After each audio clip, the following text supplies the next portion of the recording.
Jak Gduńsk jeś do Hanze nyleził i każdy z tych miast sa starało, aby całe soblewsi go miec, sprowadzele sobie Gduńciunie jedny załe łuny zygar mystra z bardzo dalecich strun i ten im musił taci zygar na ferma zrobić, jaci jeszcze żadno miasto nie miało.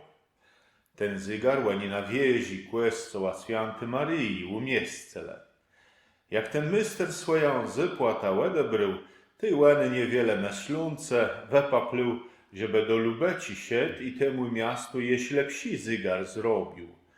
Gduńciunie to zyzdroscele Lubecianum, abłe Błukłewcianum w nydowniejszych czasach nazywało sa to miasto Błukłewcem i na przedstawieni burmistra tak sobie uradzele, że trzeba temu zygarmistrzowi łecie wepchnąć.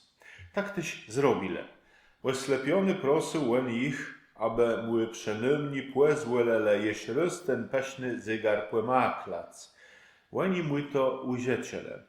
Skoro łen za to główny kółkłe uchwycił, zaczął perpendikel tak łestro lytac, że jaśłe zygara odlejcył do kłescoła prosto na burmistra spyt i jego zabił.